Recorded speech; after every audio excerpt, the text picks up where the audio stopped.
there has to be some common sense. Yes, sir. They have the car stopped at 10th and Ranch by Collider. We still don't know who pulled the trigger.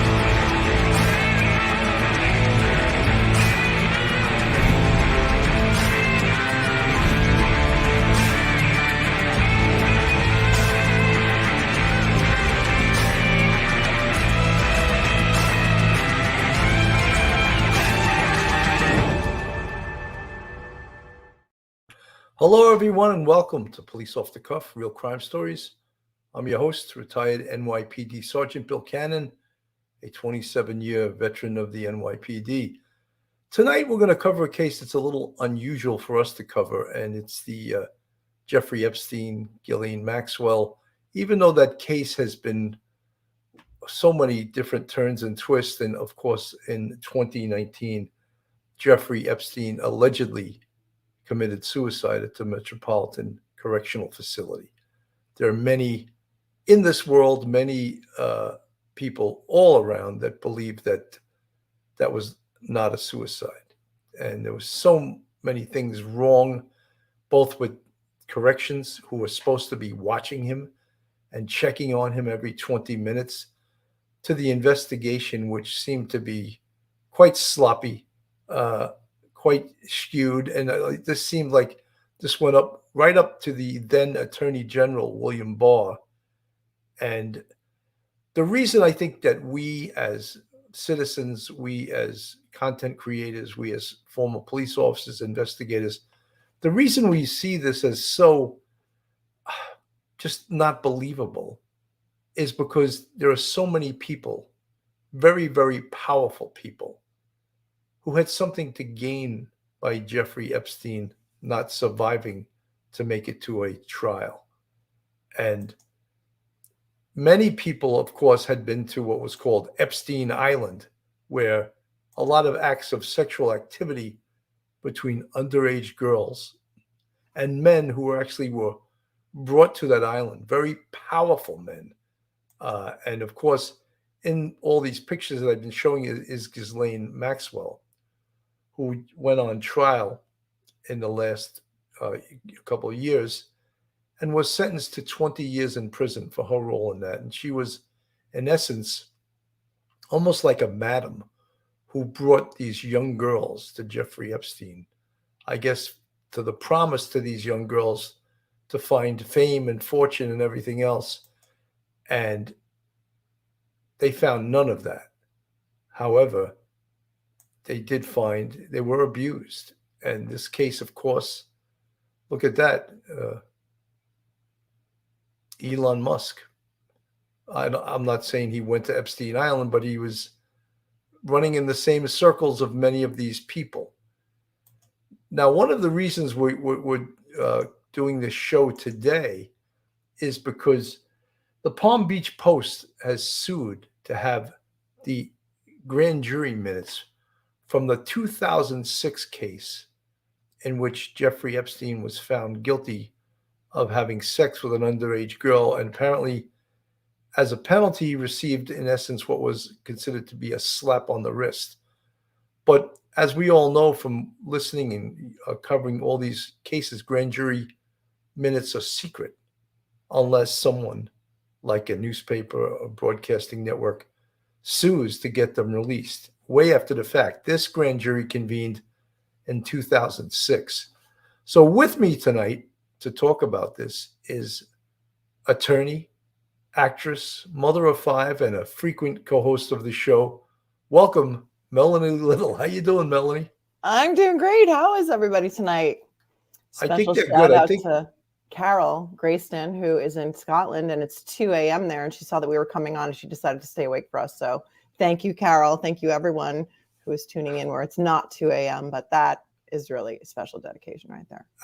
Absolutely. Someone that doesn't go to bed at 2 a.m. and they stay up to watch us. We better give them a good show, Melanie. Yeah, I think we should. There's a lot to talk about. We got a lot to unpack.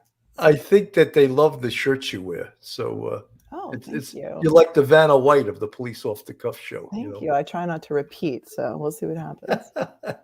So, Melanie, what are your thoughts about this? The Palm Beach Post sues 2006, so we're talking 17 years ago. to get these grand jury minutes? What took so damn long?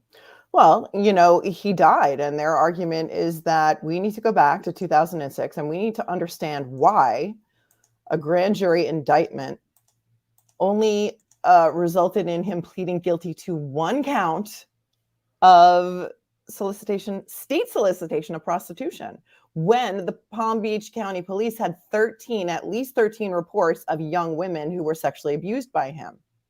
So the argument that the Post is making is, number one, now that he's dead, the secrecy of the grand jury proceedings no longer applies.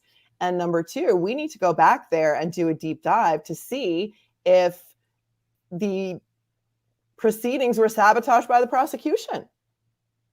Because him pleading guilty to one count of state solicitation of prostitution enabled him to go to basically weekend jail for 13 months, still go to his office and all kinds of things, and then enabled him to go out and sexually abuse women and young girls for 13 more years. It's a problem.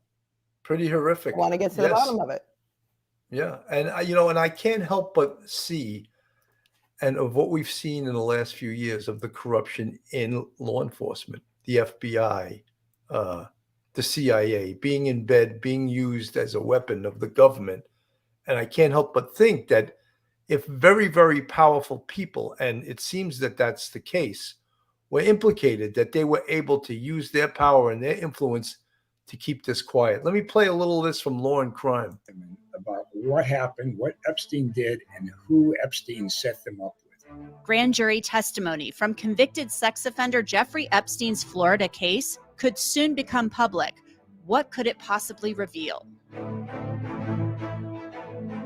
I'm Anjanette Levy, and welcome to Law and Crime Sidebar Podcast.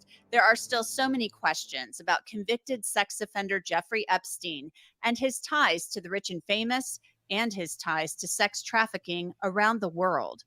Epstein died by suicide while awaiting trial on federal charges in New York in August of 2019. But before that, he pleaded guilty in 2008 to state charges in Florida of procuring a person under age 18 for prostitution and felony solicitation of prostitution. That guilty plea followed a 2006 Palm Beach County grand jury investigation where teenage girls testified Epstein paid them to give him massages. Critics have called that plea agreement a slap on the wrist, and the Palm Beach Post has sued to obtain the grand jury testimony. The paper won an appeal, with a judge writing that grand jury transcripts are secret, but there are exceptions to each rule. Joining me to discuss this development in the Jeffrey Epstein case is Nick Ackerman. He is a former Watergate prosecutor. Nick, your thoughts on this grand jury testimony becoming public? It sounds like it's going to happen.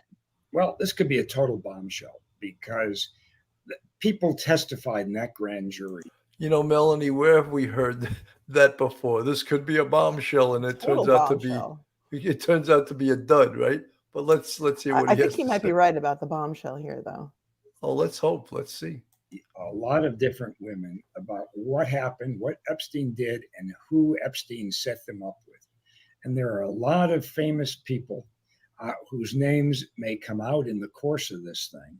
So we don't know what was said in these grand jury proceedings, which individuals and friends of Epstein were fingered by these various women that testified. I mean, this is unusual in the sense that normally grand jury testimony is absolutely sacrosanct and secret. But under these circumstances, I could understand where the judge might want to release it because Jeffrey Epstein is no longer among the living. There's a lot of questions about what happened in Florida in terms of why Epstein was dealt with so leniently. Mm-hmm. So when you put all those things in combination, I think there's a big public interest in knowing what exactly is in those transcripts. And that, I think, is going to be extremely, extremely interesting.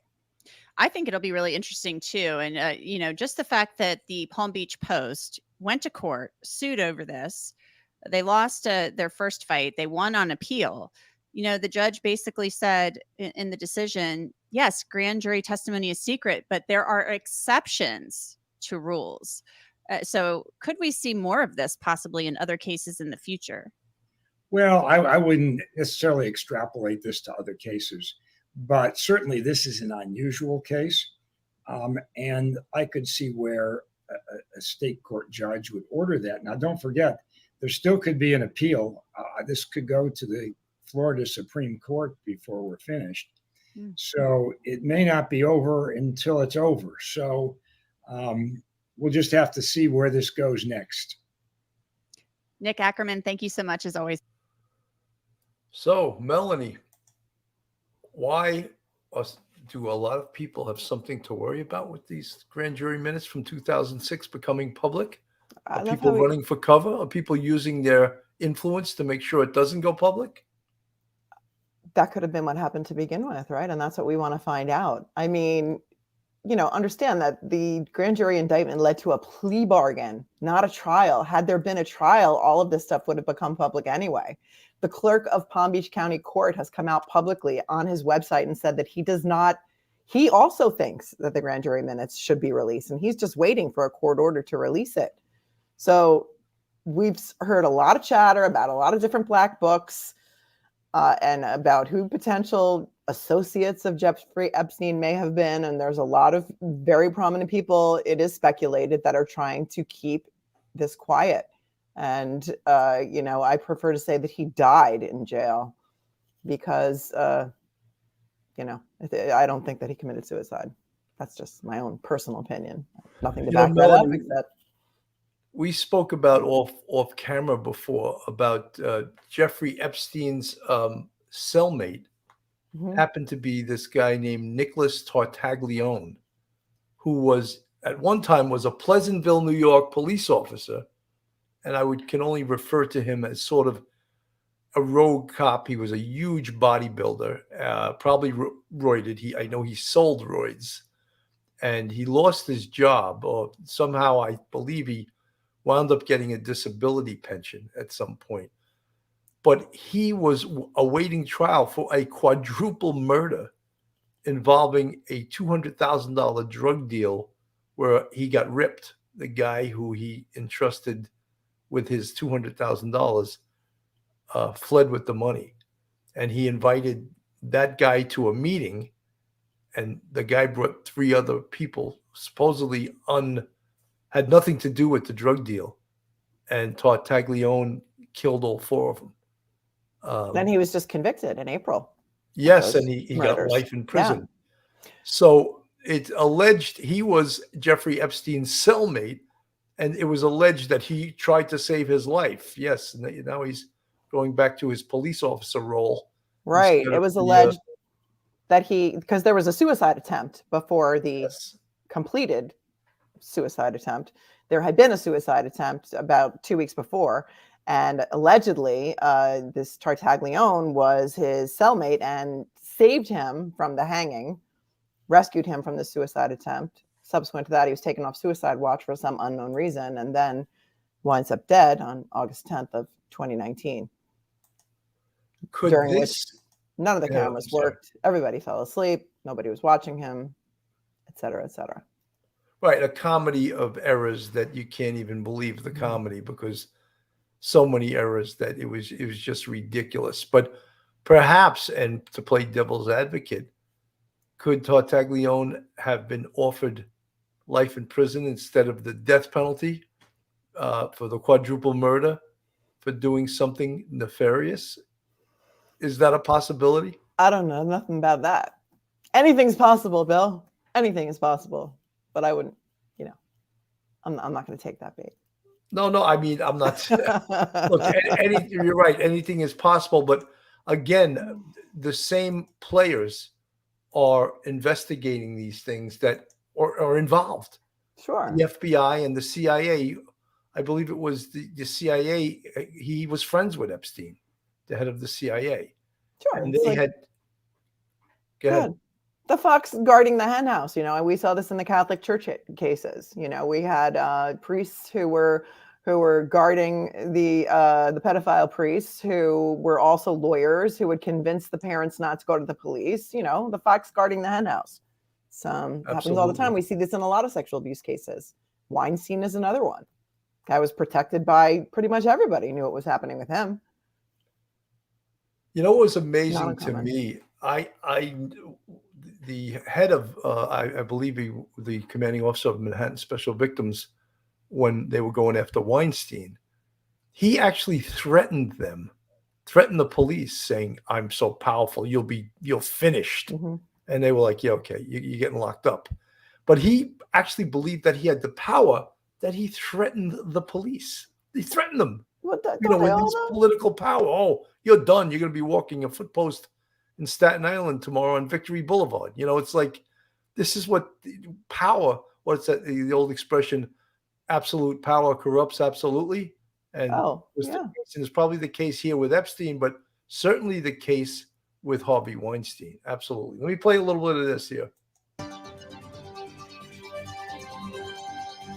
we're following that breaking news out of the Southern District of New York, where Ghislaine Maxwell has been sentenced to 20 years for sex crimes involving her ex-boyfriend, Jeffrey Epstein.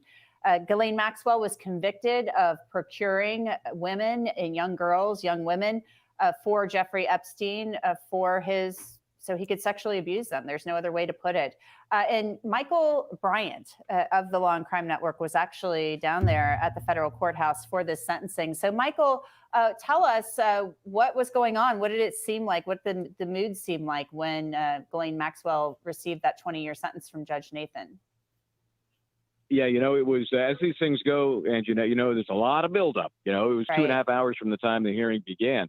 And so a lot of anticipation, but the biggest moment, aside from the actual sentence being pronounced, was when Ghislaine Maxwell made a statement. She made one heck of a statement. If you didn't know better, you would think she was addressing, some highfalutin society dinner club. She acknowledged all of the victims who gave very heartbreaking statements as well. She acknowledged that Epstein is an animal and a monster, and he manipulated people. Bottom line is, she came off as, "Hey, I'm just one of you. I'm just one of the victims here." And there was no real remorse. There was acknowledgement of all the things that these folks went through. No real responsibility. And that's key to the sentence that was imposed, because the judge said just before imposing that sentence, "I saw no responsibility being taken by this defendant." And the guidelines would have given her somewhere between 18 and 19 years, give or take. So there was an upward departure of sorts by the judge herself. And I really think she tied it to the fact that this eloquent statement that was made did not involve any acceptance of responsibility for what these victims had gone through. I don't find that completely surprising, given what we've seen from her counsel in this case and some of the statements that have been made in court documents and things like that. Michael, I am just stunned that she actually spoke. Obviously, at trial, it's much different. You don't, you have a Fifth Amendment right. You don't have to get up there and testify and incriminate yourself, possibly. But still, the fact that she spoke at sentencing and painted herself as a victim is stunning to me. Prosecutors actually wanted 55 years. They wanted an upward departure. So, wow, I'm just absolutely floored by what you're saying. Tell us a little bit of what the victims, what did the victims in this case have to say? I can only imagine. Yeah, I mean, they all paint this just horrible history of first meeting Ghislaine, and then through Ghislaine, Epstein, and then just the sexual abuse began almost immediately. And they were all in a point in their lives where they were vulnerable. They needed friends or money or acceptance, and they were given all of those things. And oh, by the way, here's some rape and molestation along the way.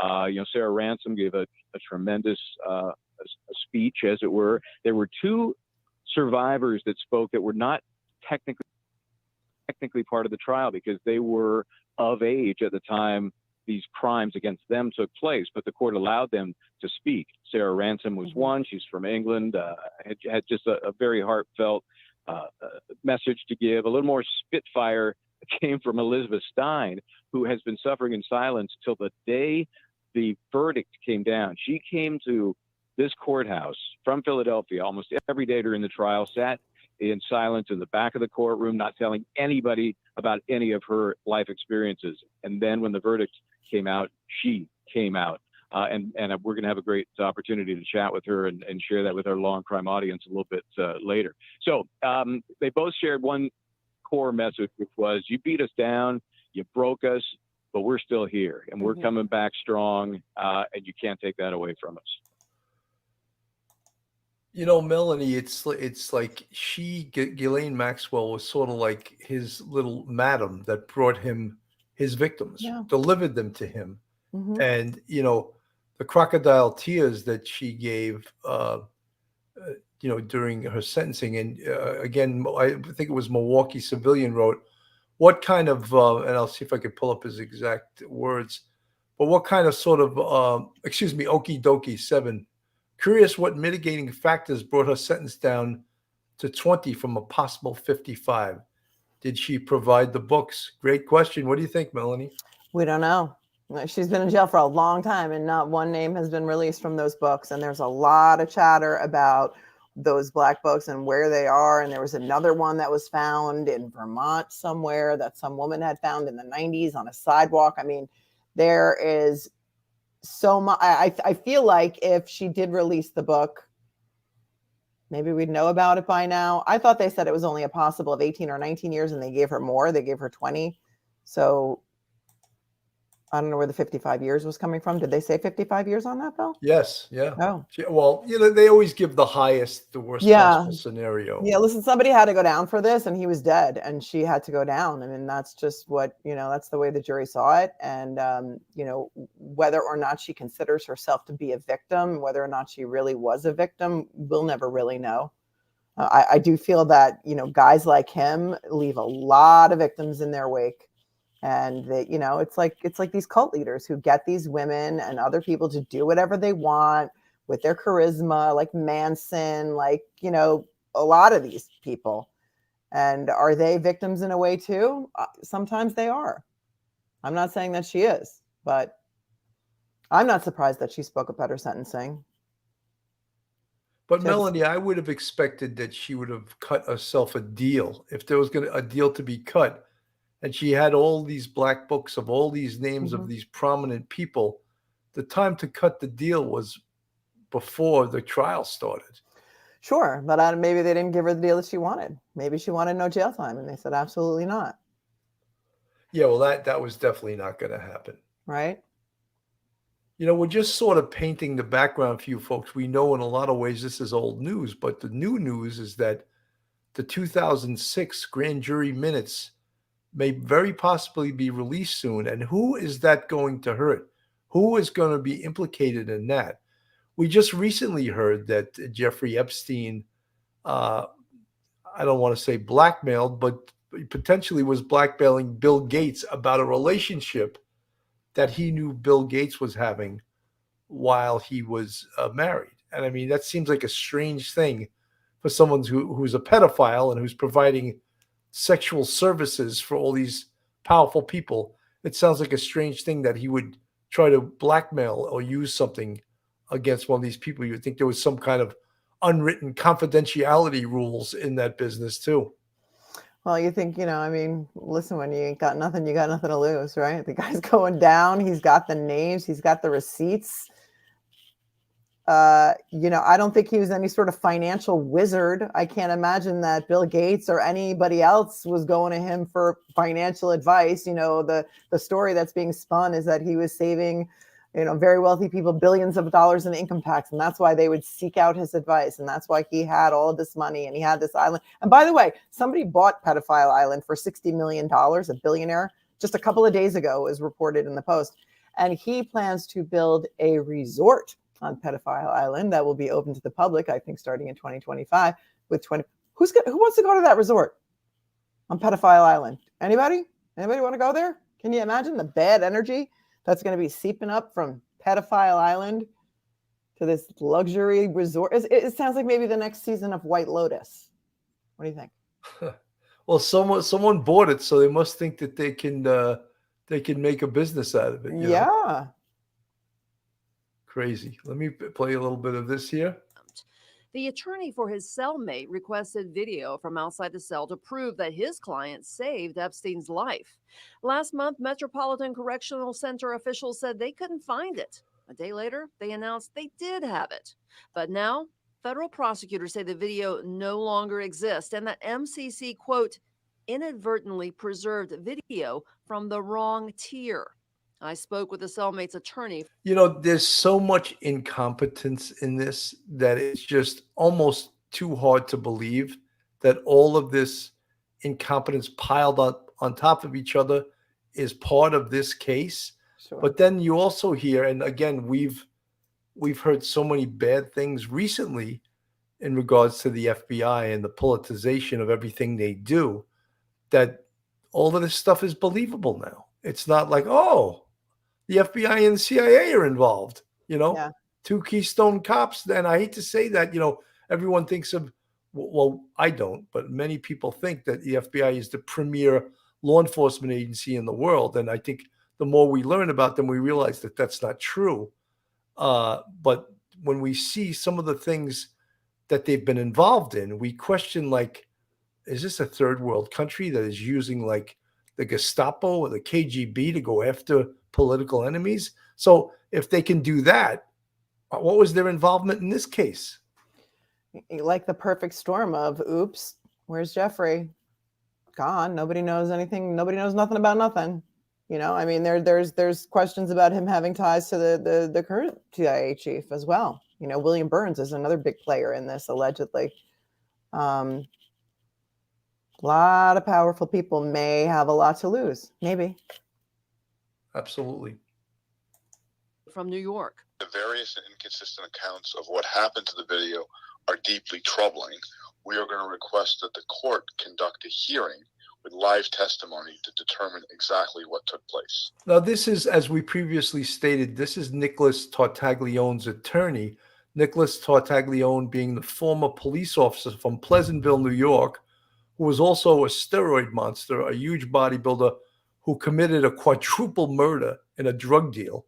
And he was, this is his attorney, and he was Jeffrey Epstein's cellmate and allegedly saved his life. So, which I don't believe any of this stuff, but this is the tale that's being woven surrounding this. And this is his attorney giving the explanation here. Bruce Barquette isn't the only one troubled. So is Epstein's brother, Mark. Here's why. Epstein's jail cell looked like this when the medical examiner arrived hours after his death, August 10th. Bed sheets strewn around, two fashioned into nooses with complicated knots. Epstein was dead, but EMTs inexplicably moved his body before investigators arrived. And Mark Epstein tells everything here inexplicably. This is a crime scene. It's one of the most high-profile cases in the world at the time. And EMS doesn't know enough not to move the body? EMS doesn't make those decisions.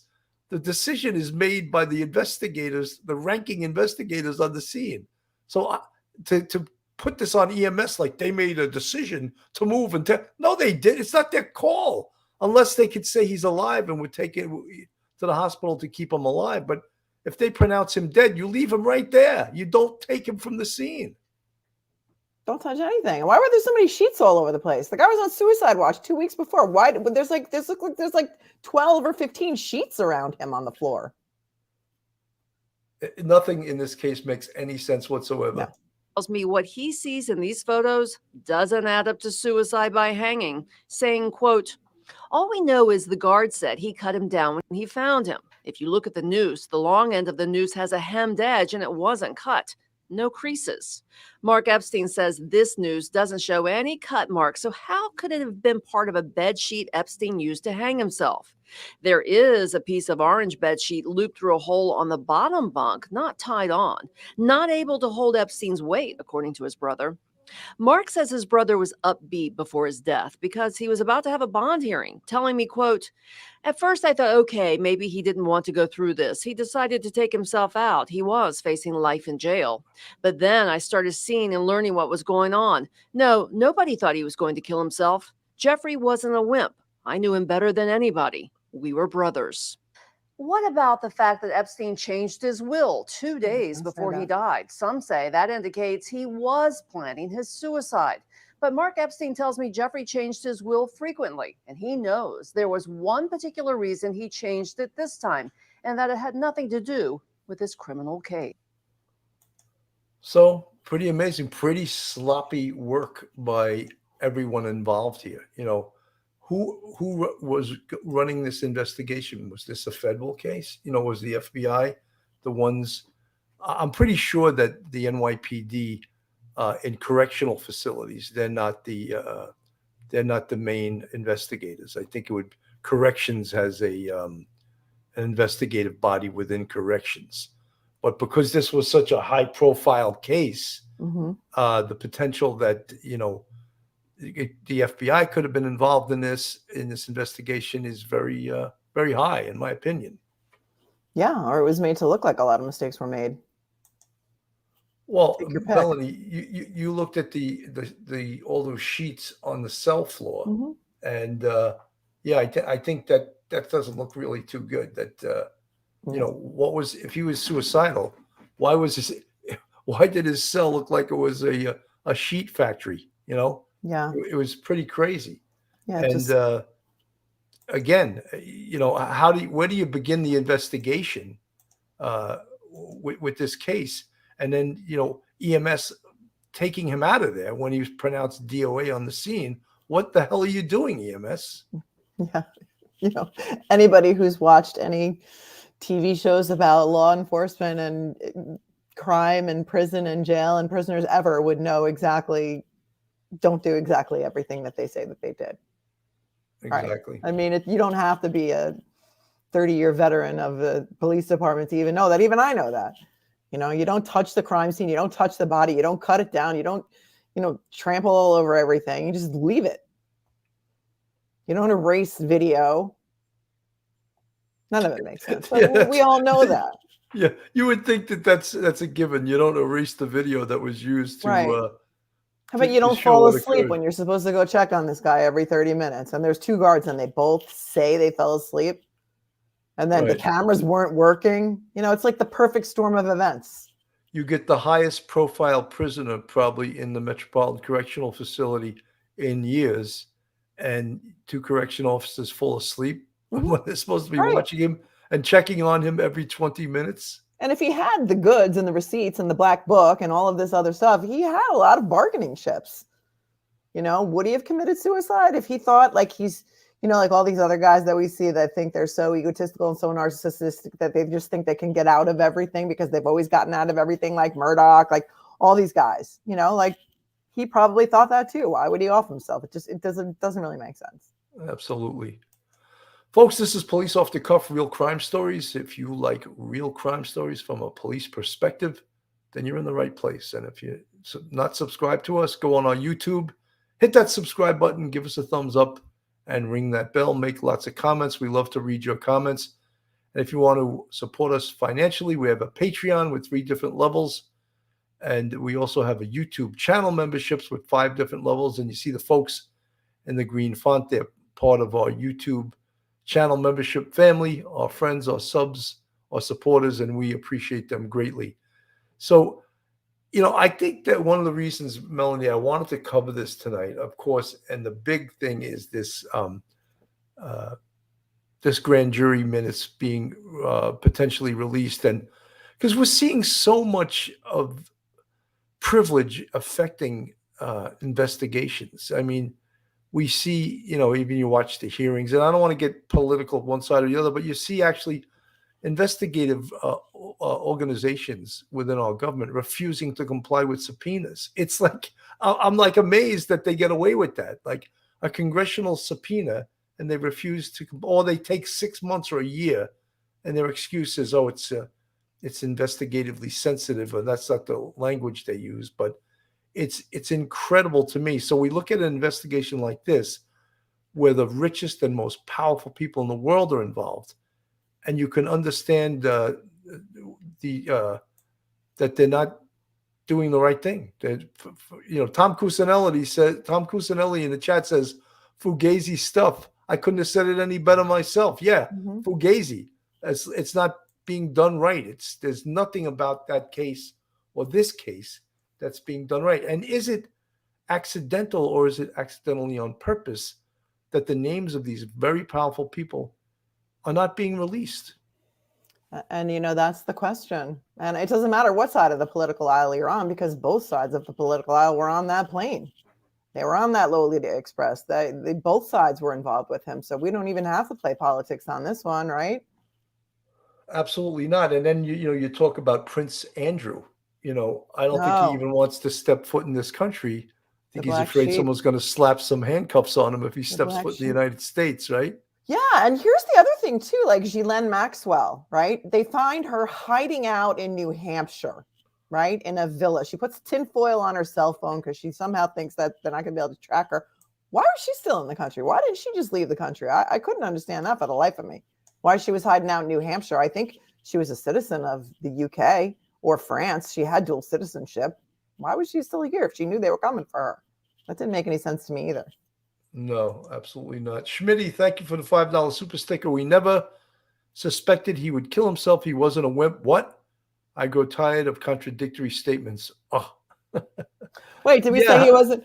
Well, I think we said that, I wouldn't expect that he would kill himself because I would think that he was such a narcissist that he would want to get out there and either, continue to wield power over people that he had information on or use that as a bargaining chip. Not that he was a wimp.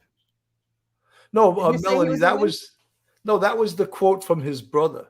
Oh, okay. All right. His brother made that Misunderstood. quote that he Yeah. never suspected he'd kill himself. He wasn't a wimp. He said, I would know I'm his brother. Right, And, right. So that's, but you would have thought, right, he would want his day in the spotlight, his day of maybe Right. getting revenge on people that now are going to ultimately put him in jail. The don't you know who I am FBI complex. and the Inspector General. A source telling ABC News the Metropolitan Correctional Center has been understaffed, leading to low morale among guards. Another source tells us that the two guards in the special housing unit where Epstein was being held were both on overtime, one of the guards on his 5th overtime shift of the week, and that those guards were supposed to check on Epstein every 30 minutes, but did not in the hours before he was discovered Saturday morning. Attorney Bruce Barkett represents Epstein's former cellmate, who roomed with him around 3 weeks ago when Epstein was found unresponsive with marks on his neck. At the time, Epstein was put on suicide watch, but only for 6 days. One has to wonder how it is that this man who just tried to take his own life by hanging himself a few weeks ago was in a position to successfully hang himself. Epstein's death coming less than 24 hours after 2,000 pages of new court documents, including depositions and police reports, were made public. You're screaming on the inside and you don't know how to let it come out. All you do is obey. That's it. In those unsealed documents, Virginia Roberts Gouffre's 2015 defamation suit against Ghislaine Maxwell, a British socialite and longtime Epstein associate who Epstein's accusers have described as his madam. In deposition testimony, Gouffre says that Maxwell recruited her to be a teenage sex slave to Epstein, and that Epstein directed her to have sex with powerful men, including former New Mexico Governor Bill Richardson, former Maine Senator George Mitchell, and Prince Andrew. All of the men have denied those allegations. Give Jeffrey what he wants. A lot of this training came from Ghislaine herself. Maxwell has consistently denied the allegations and so far has not been charged, but prosecutors pledging to take down anyone who conspired with Epstein to commit his years of alleged sexual assault on underage girls. And Epstein still able to torment some of his accusers, even in death. I really wanted justice.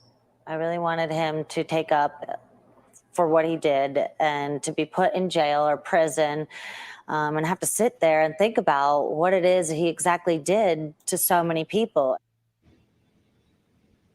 Now, following Epstein's suicide, President Trump retweeted 2 conspiracy theories that were completely baseless, suggesting Bill Clinton was somehow behind the suicide because he had a past association with Epstein. Again, no proof, completely baseless. We should also mention that President Trump himself had a past relationship with Jeffrey Epstein. Both presidents say they knew nothing about these terrible crimes. David? All right, Tom Yamas, who's been covering this all weekend long. Tom, thanks. Let's bring in our chief legal. Who's the PR person for MCC? Oh, they were on overtime. They were really tired. We were really understaffed. Wow. Give that person an Emmy. Really? They really say that? We were understaffed. They were tired. Well, you know something, corrections,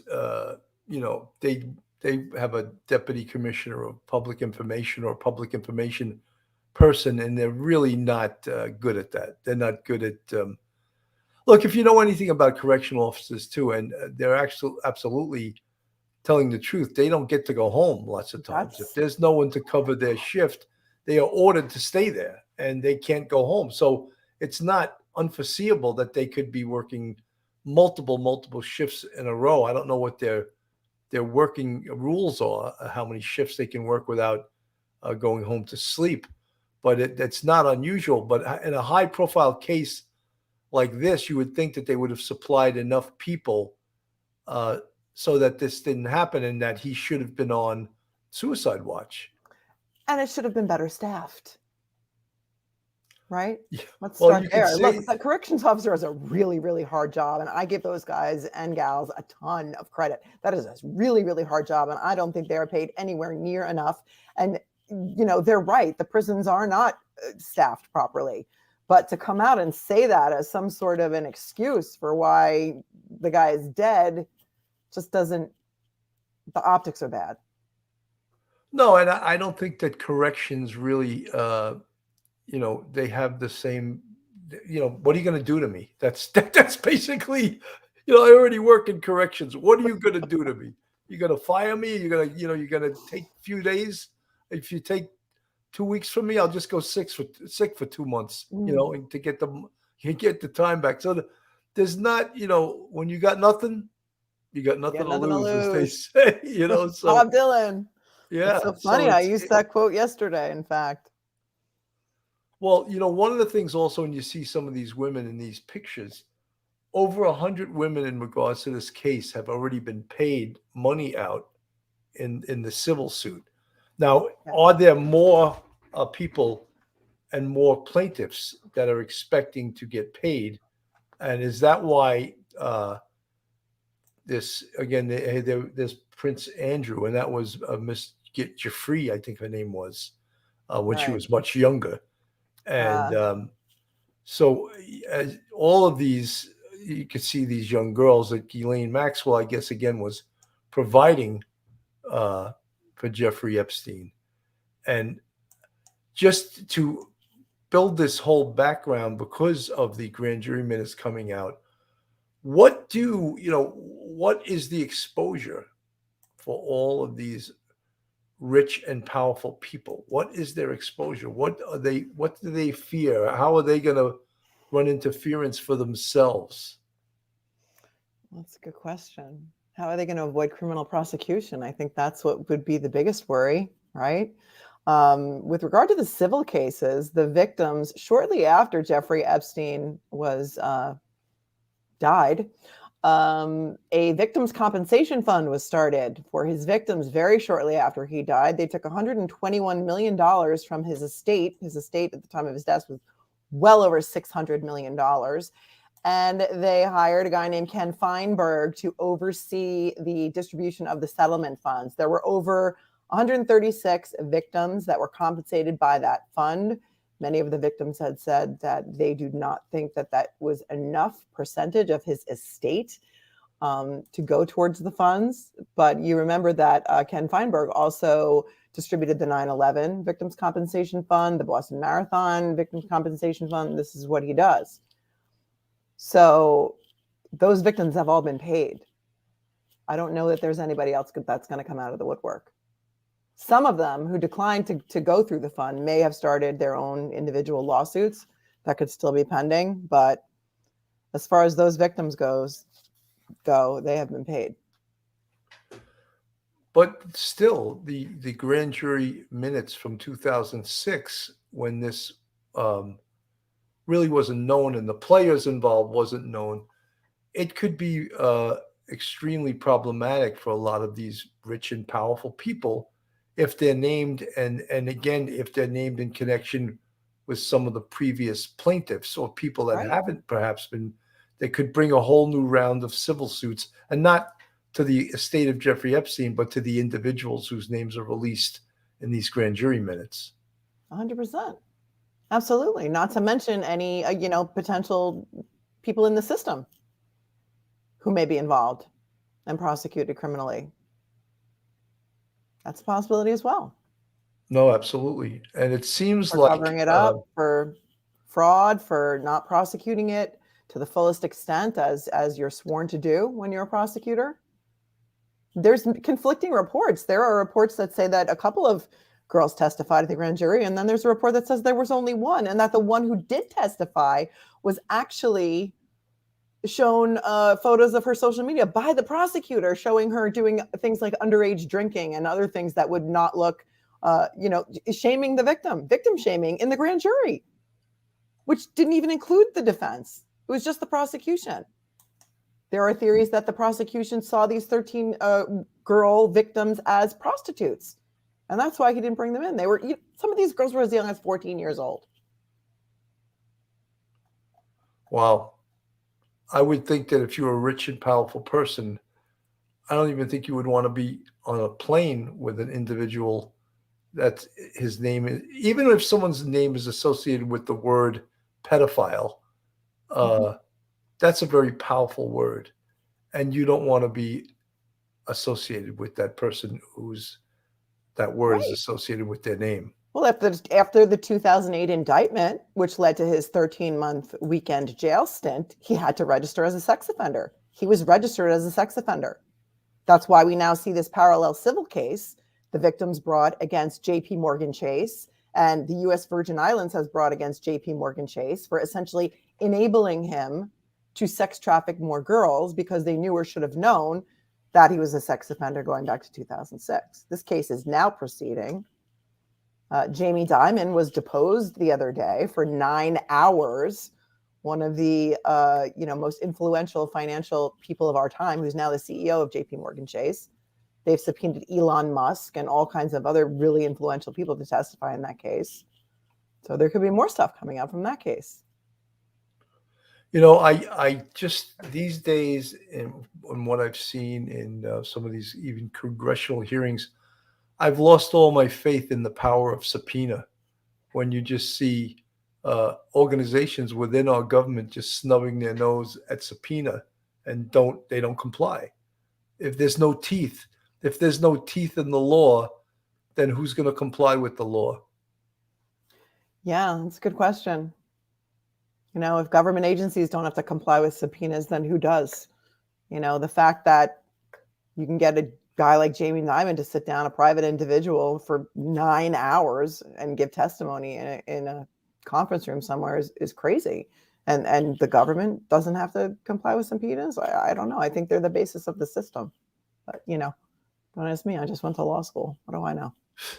Well, the people always mention that if law is disregarded, then that's the whole foundation of a society is law. And if law is disrespected and not followed, society will fall apart, and I believe that. I believe that's true because you see in a lot of ways now in a lot of different areas, there's no respect for the law. Mm-hmm. And there's in a lot of things, there's no teeth in when someone commits a crime.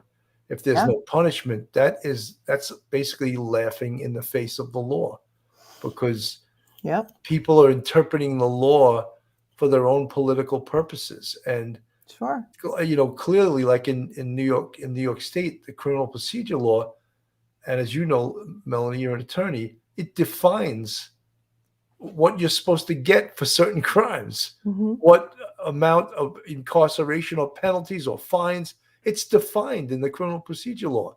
So why is a district attorney allowed to disregard the criminal procedure law and decide what he's going to do when that little book called the penal law and the criminal procedure law defines how the law is supposed to be applied?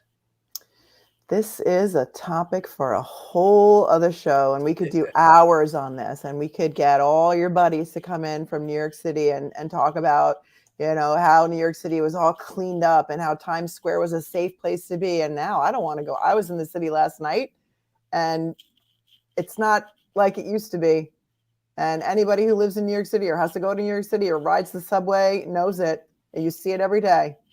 Don't get me started on that because that's a whole other topic for a whole Yeah, other no, show. you're right, but when there's no respect for the law, Yeah. society falls apart. And Go ahead, arrest me. I know I'm going to get out again, and I'm going to go commit the same crime tomorrow. You know, security guards in places like CVS and Walgreens in New York City have just given up. They're just like, take whatever you want. The shelves are empty. We don't care. We don't get paid enough to care. We're not going to risk our lives stopping you because we know you're just going to get arrested for your 15th shoplifting charge, you know, this week, and you're going to be out again, and you're coming back tomorrow. So here, take a bag on the way out. I won't even charge you the 5 cents. I mean, you know. Yep. George Washington, is that really your name? The governor of the U.S. Virgin Islands is scheduled to be deposed next month in the civil lawsuit by his government against J.P. Morgan Chase over Epstein's sex trafficking. Yeah. They're getting everybody in there. This is true. But yet someone brought the lawsuit. He brought the lawsuit. The U.S. Virgin Islands brought the lawsuit against J.P. Morgan Chase Bank.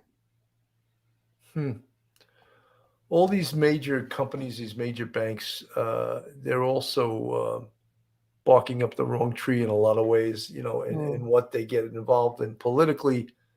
Again, they don't follow the letter of the law. This is a good example of it.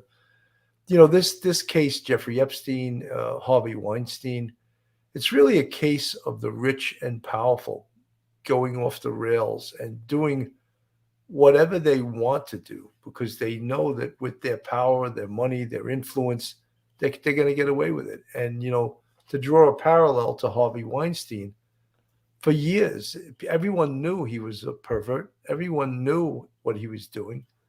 And, you know, all the, you know, what's that, the hashtag Me Too movement, it didn't touch Harvey Weinstein, you know, the rich and powerful and some of the same people, you know, in Hollywood that are, you know, carrying that hashtag Me Too flag totally disregarded what he was doing.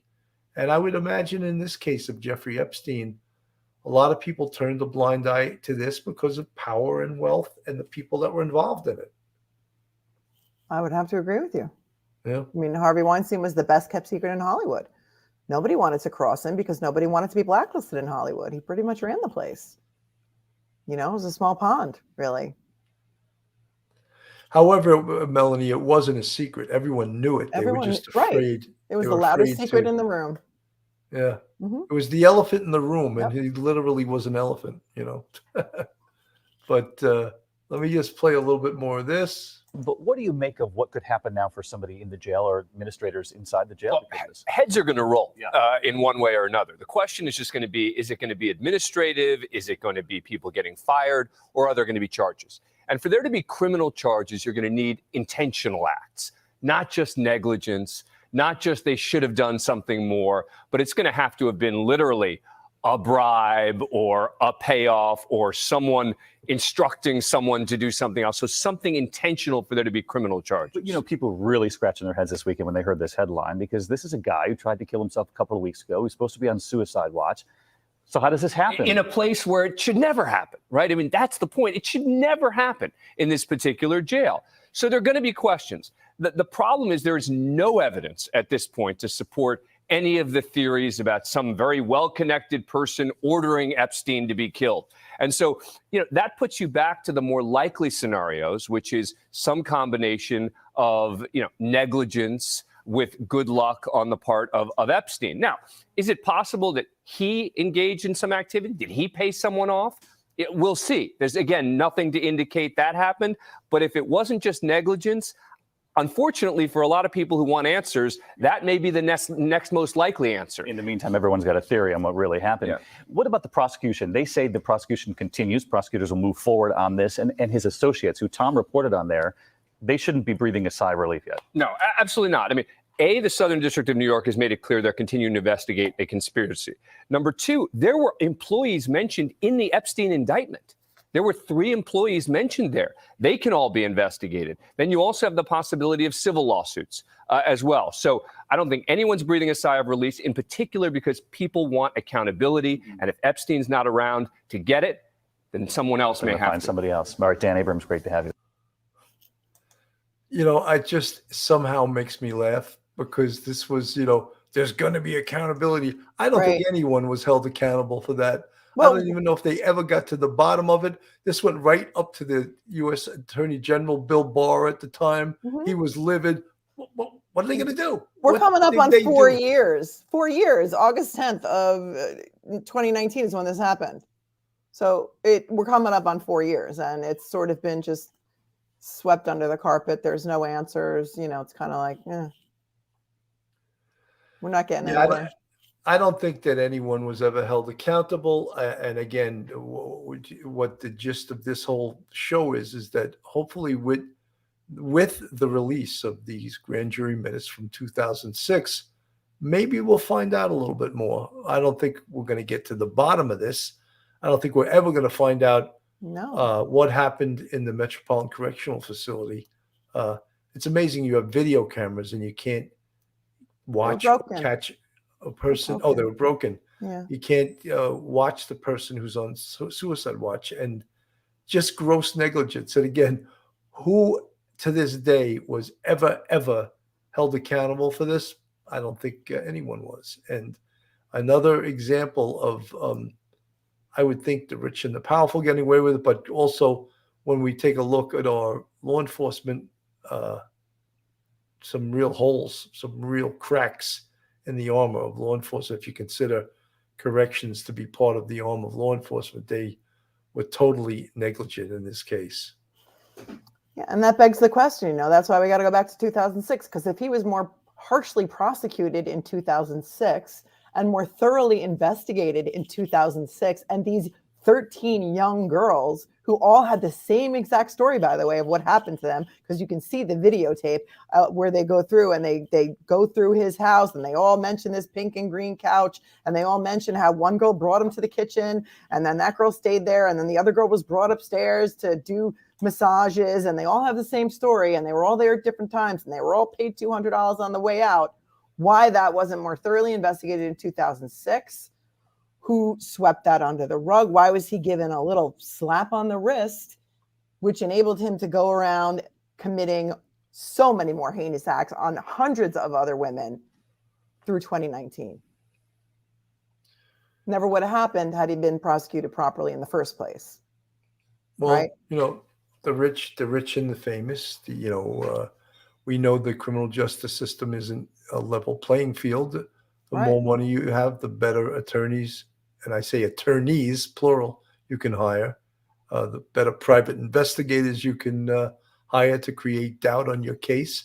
So we all know it's not totally a level playing field. But having said that, Melanie, I think we're at the end of the road here, and I did think that we wanted to bring this to the attention of our a little bit different than some of the cases that we've been reporting on. But this was, of course, going back all the way to 2006. This was an interesting sort of phenomena, I'll call it, that this rich, this famous, this high profile with rich and famous friends could get away with this. But we see it all the time in other areas. You mentioned the clergy, the abuse among the clergy, in other areas, and it seems like it goes on forever. And then when it raises its ugly head, people always act so surprised. Human trafficking is all over the place, and people act surprised when they find out that it's in their neighborhood, even though they have 7 massage parlors on 2 blocks away from their home, and they're like, "Oh my God, I didn't know about that." All of a sudden they're shocked. Anyway, Melanie, final words. Wow. I don't know. Where do we go with this? You guys, Danny Masterson was just found guilty of 2 counts of rape in LA after his first trial ended in a mistrial. That just happened a couple of days ago. We're thinking that Scientology church was too powerful. He was going to get off again. So that's good news. Listen, all of these sex offenders and sex traffickers need to be prosecuted to the fullest extent of the law and investigated to the fullest extent of the law. And no matter how rich or how famous or how powerful you are, you shouldn't be able to, get a slap on the wrist and get out of it. So hopefully justice will prevail in a lot of these upcoming cases regarding other powerful people. I just want to say it. To me, it's sad that I've lost a lot of my faith in law enforcement agencies. particularly aligned with the federal government. They become really political, beyond political. And Right. when people point out to me, oh, stop talking politics, I always say the P in policing stands for politics. And there's no doubt policing is very political because policing is an entity of the state. However, we would hope that we try to at least try to treat people fairly. And what we've seen at the federal level recently is not that. We're seeing, weaponization of law enforcement, and that's a really sad day for government and for law enforcement. We'll keep following this, and hopefully, when it comes out that the grand jury minutes are released, we'll report again on this. I want to thank everyone for tuning in tonight. This is Police Off the Cuff, Real Crime Stories. Have a great night, and God bless. Good night, everyone. Hit the light. One episode just ain't enough.